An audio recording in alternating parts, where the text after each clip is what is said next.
Well, we're just about ready to wrap up an examination of whether the Gospels are reliable. We looked at three things so far, right? Are they written early enough? Have they can they be corroborated in some way? Have they changed over time? They've been honest and accurate over time. The last aspect of eyewitness reliability is bias. If you find bias, if you find that something is motivating people to lie, then you shouldn't trust, or at least you should be skeptical or suspicious about what they tell you, especially if they've got good gain. They can gain something important by their lie. Look, we have a bar in our town. And every new trainee, every new patrol officer is going to get dispatched to a bar fight if it occurs at this bar, because it's notorious for bar fights on the weekend. And we want to see if our new guys can actually do the job. So if you're a trainee and you've got a field training officer and there's a bar fight at this bar, you're going to get dispatched to have to deal with the bar fight. Well, why? Because it's a great exercise in learning about truth telling. Because when you get there, there's going to be two drunk fighters, and one's going to say that the other person started it and he should go to jail. And that guy's going to say, no, that guy started it, he should go to jail. And trying to figure out who you should trust in this and who's motivated to lie to you, it's a nice little exercise for trainees. Well, why do we do that? Why do we want trainees to learn about what motivates people to lie? Because it'll help you determine if a statement is reliable. Something similar happens here. I've learned a long time ago that there are only 3 reasons why anyone lies. They're the same 3 reasons why anyone commits a murder. You might think, oh, I can think of 100 reasons why somebody would commit. No, there's only 3 reasons why someone commits a murder. Only 3 reasons why someone commits a theft. Only 3 reasons why you've ever done anything. As a matter of fact, all sin comes back to only one of 3 motivations. And once you know what those 3 motivations are, you can actually test to see if someone is lying to you.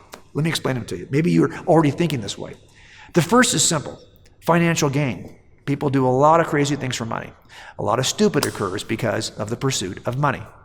The second one you might also kind of get easily, and that is either sexual or relational lust. Those kinds of motivations also will drive people to do things they shouldn't do. So we've got so far money and sex. The third thing is a little more nuanced. It is the pursuit of power.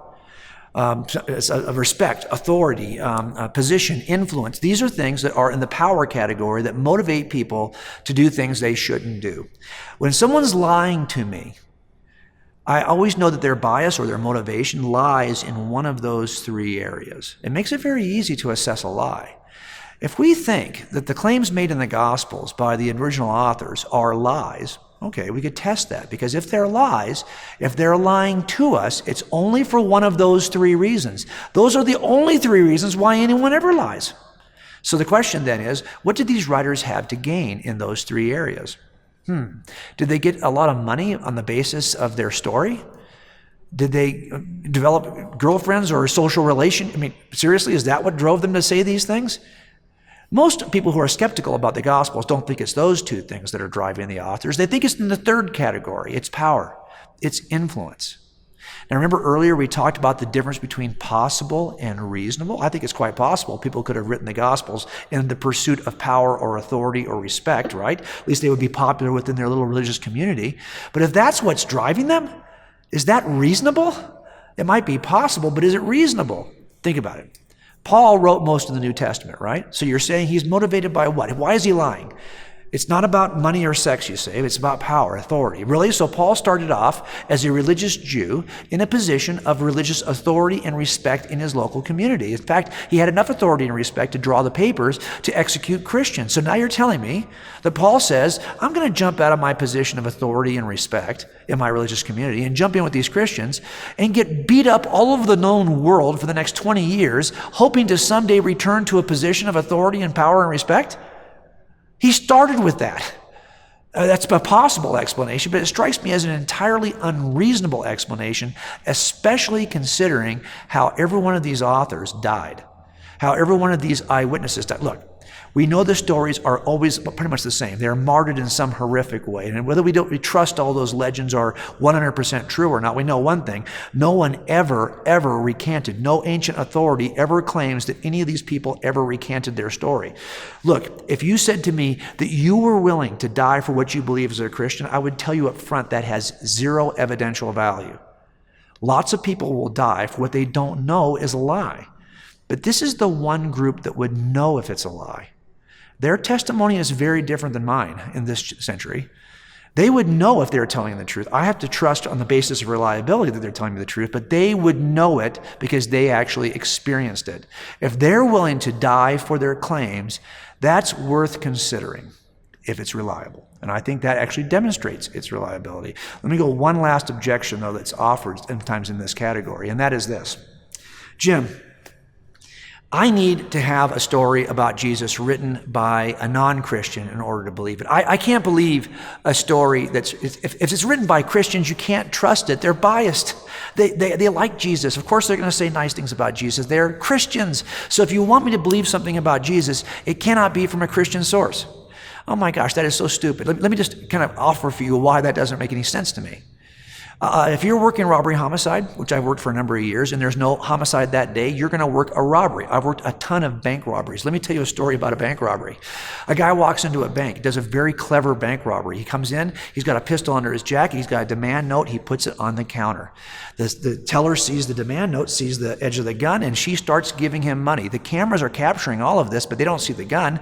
All we see is a little note, and she just starts giving him money. It's a brilliant robbery if you think about it. The only problem is he didn't notice when he walked in that behind the assistant manager's desk was a girl named Kathy who had gone to high school with him, and she recognized him immediately.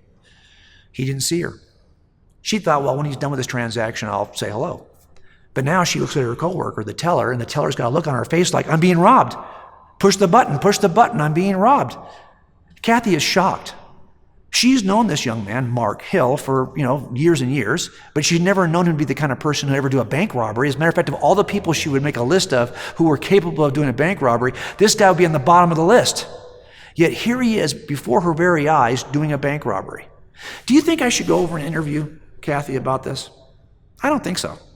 Can't trust her. And after all, she's convinced that Mark Hill is a bank robber. You might say she's a Mark Hillian. You can't trust Mark Hillians to tell the truth about Mark Hill, can you? Do you see how stupid that is? The fact that she is convinced he's a bank robber does not exclude her. Why is she convinced? Because she saw it with her own eyes. She didn't start off thinking he was a bank robber. She ended up there convicted about it because she saw it with her own eyes. Now if she writes a story about it, why would I toss it out as not reliable? Because now she's in a position of belief that Mark Hill is a bank robber. She's still credible. So now let's compare Matthew to Kathy.